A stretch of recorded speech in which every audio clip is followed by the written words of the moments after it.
Welcome to the third episode of our talk show here on Advocates Philippines. I am Paolo Capino, your host and CEO of Advocates Philippines.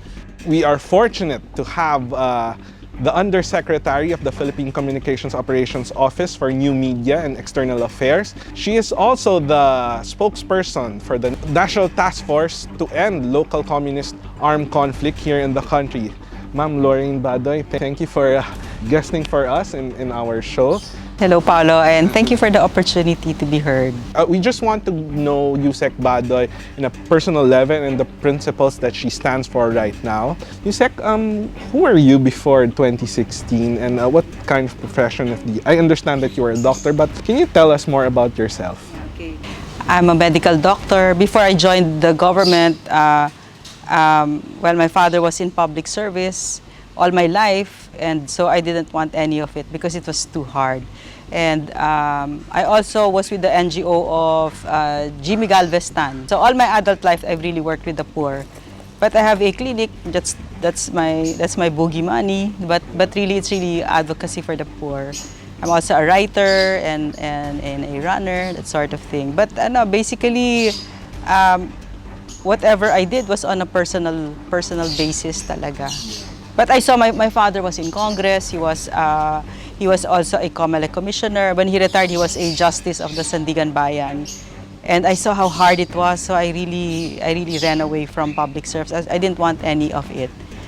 But when the president won. So Usec, can you clarify what the dual roles that you share for the government? Okay, so for the PCOO, I'm the Undersecretary for New Media and External Affairs. So it's plenty of hats. Bali, I sit in the poverty cluster, in the economic cluster, that sort of thing. And I'm also the ASEAN representative of the Philippines to the SOMRI. That's the senior officials and senior officials meeting responsible for information. So basically, you take the programs of the president and let it reach all the way. I'm hardly ever in my office. Maybe I don't remember the last time I was in my office because I really think that dapat bumababa ka. Kilalanin mo yung mga taong pinagsisilbihan mo. And then how did you get involved with the NTF-ELCAC? And this just started? No, almost 2 years na, Paolo. Bale, as part of my responsibility as Usec of the PCO, it was given to me by Secretary Martin. Yeah. Because I'm also close to the military community. So can you give us a short description of the NTF-ELCAC does? Around part of 2018, the president found out during the Indigenous Peoples Summit that fully 60 to 90% of NPAs came from the IPs. So talaga nanghina siya na he finally saw na talagang ini-exploit yung mga kapatid nating katutubo ng komunistang terorista, di ba? So, that was just one of the triggers. And then, December of that year, NTF-ELCAC was born. What makes you so fierce in defending the military and going on the offensive against the CPP-NPA infrastructure? When I look back, I think it has something to do with my childhood. Like, I lost my mother when I was 6 years old, so I know what it's like to be defenseless, to be abused, diba? And that wound is very deep, diba? And when I look back, parang I think that's where it all comes from, no? That wound in childhood where you don't need to pay me to do what I think is correct. Yeah, to protect our children. The children should not be without their mothers. No? So yun ata yung hugot na malalim. You've been accused a lot of the term that they coined red tagging recently, especially with the intensity of the NTF's projects and programs. How do you address those accusations of red tagging? And you believe that it poses danger to the people and individuals and organizations that they claim that you quote-unquote red tag? I've already been brought to court by NUJP, Rural Missionaries, I think LFS, NUPL, and the president was my correspondent, including Secretary Esperon. Basta marami kami for red tagging. What did the court say? The court said, all the way up to the Supreme Court, said that there's no such thing. that danger is amorphous. In other words, it's an imagination. It doesn't exist. And these groups, like Sina Carlos Serrate, have been doing that to all presidents ever since Aquino, Ramos, all of that. Ina-accuse nila, they bring them to court for red tagging. Why do they do that? They do that because red tagging is really actually a word that they invented. It's a tool that they use to silence those who are telling the truth about them, who are unmasking them, because it's so important for them to hide behind the mask, because this is where they can get their recruitment, because recruitment is so important for them to continue this kalokohan nila for 52-something years, diba? That's the lifeblood of the CPP-NPA, NTF, recruitment. And they can only do that with their covers, with Anakbayan, CEGP, Ibon, all of that, diba? And it has succeeded. No, when you say red tagging, people will it succeeds in silencing people talaga who tell the truth about them. But I'm really the wrong person to do that too, because I don't really care. I don't really care about bashing or if they try to humiliate me, or for as long as I know what I'm doing is correct, and it's my job to protect the Filipino people, diba? And how can you protect them if you don't tell them the truth? How can you empower the parents to protect their children if you don't say that, hey, Anakbayan is a front of the CPP-NPA, NTF, your children are there? Dude, ilak mo na yan.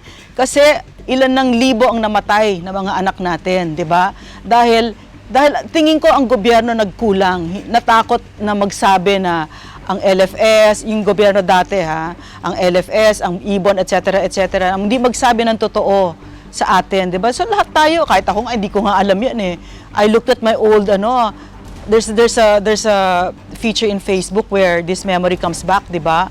I was even promoting it, di ba? Their fundraisers and all that, where essentially you're funding terrorism and poverty in our country, di ba? So red tagging for me, it's really my job. It's our duty, all of us here. It's our duty to empower the Filipino people with accurate information, di ba?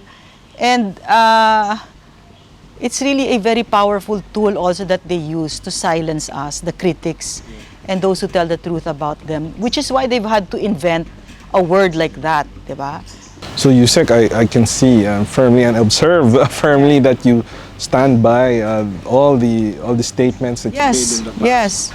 Yes, because it's not, those are not personal opinions.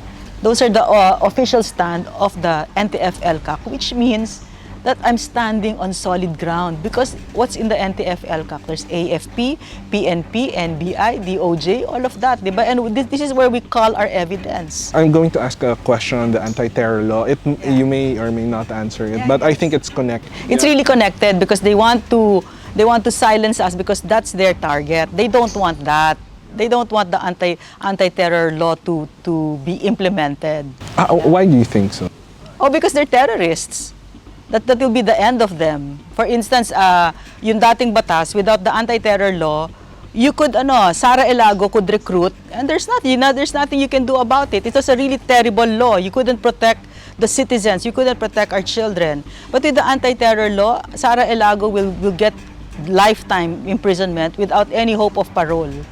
And that's how it ought to be. We're going to be judged as a people by the way we take care of the most helpless in our society. That would be our children, the oldest, diba? Ito, pero anong klaseng bansa tayo na we were just giving our children up like that? Based on what you said, you would prefer seeing Sara Elago and all representatives like her, which you say is part of the CPP-NPA infrastructure. You prefer them to go to jail? Oh yeah, yes, most definitely.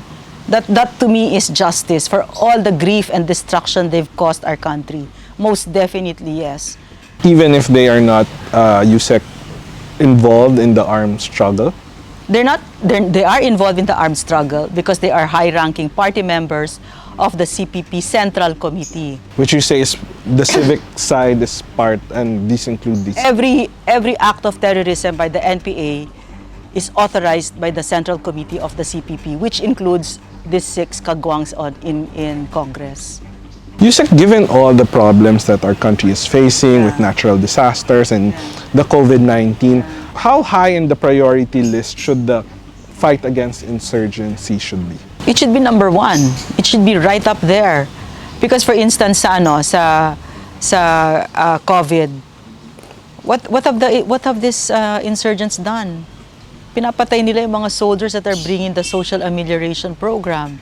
And then online, they sow fear and chaos and confusion, di ba? At a time when there's so much fear, confusion, and chaos, di ba? So you want people to be calm and all that, di ba? You want to work together as a nation. You know, these insurgents, you know, how can you move forward as a country if you have them constantly obstructing? Aren't you worried for your safety, given that you have these fiery statements, not only from the civic groups, of course, but also the armed rebels, that they might get back at you? You can't live life from fear, no. And when you're taking on terrorists, you better not show that you're afraid, because these are terrorists, no? Maamoy ka nila. And anyway, it's really the truth. I'm really not afraid. I've had a wonderful life, Paolo. A wonderful life. I'm not afraid to die. And the president is correct, you know. It's really not rhetoric. It's really an honor. Syempre, honor to serve your country. And if it gets to that point where you have to die, then just go die, whatever, di ba?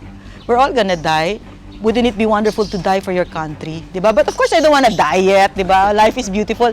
But I tell my husband and my children, oh, we're ready. And they say, yeah, we're ready. Because we're all on the same page. No? We know the importance of what it is that we're doing at this point in our history. We cannot win this without the Filipino without the Filipino on our side. And we can feel that they really are on our side. Parang there was a study, something like, according to Bobby Tiglao, 98%. That's why I'm telling you, there's no reason for me to be afraid, because the Filipino people is on our side. We're not going to win this war because of a wonderful president or because you have NTF-ELCAC, no, but because you have the Filipino people on your side, and everybody's just so sick and tired of the CPP-NPA, NDF. So the ones who are making kyaw-kyaw like that, we know who they are, and they don't really matter, because we do know that we serve the Filipino. Usec, do you have any last message for the people who support you and for the people who don't want to come out and testify or tell their stories because of fear? Do you have a message for them? I'm going to say my favorite quote by Carl Jung. He said, "The spirit of evil is fear, and only boldness can deliver us from it." Okay, I shortened it.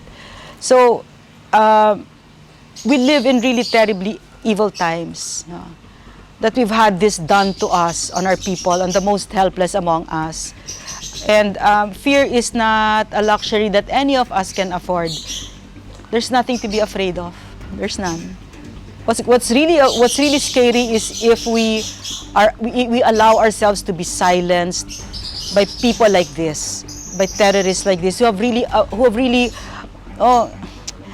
abused and exploited the most helpless among us, more so our children. Okay, so that's the only thing. Do you want to be that kind of country? You know, we're going to be judged as a people by the way we took care of the most helpless among us. And look at that, UP. You look away from recruitment right under your nose. It's happening, diba? What kind of school are you? What kind of country are we? No, diba? So we're not like that. Filipinos are not like that. No? We're very compassionate. We're a land of heroes, diba? Pero syempre, pinakalimot na nila sa atin yan. But no, we need to remember who we are. Yeah. Thank you again, Usec Lorraine Badoy, and thank you for watching this third episode. I will see you on the next talk show here on Advocates Philippines. See you again soon.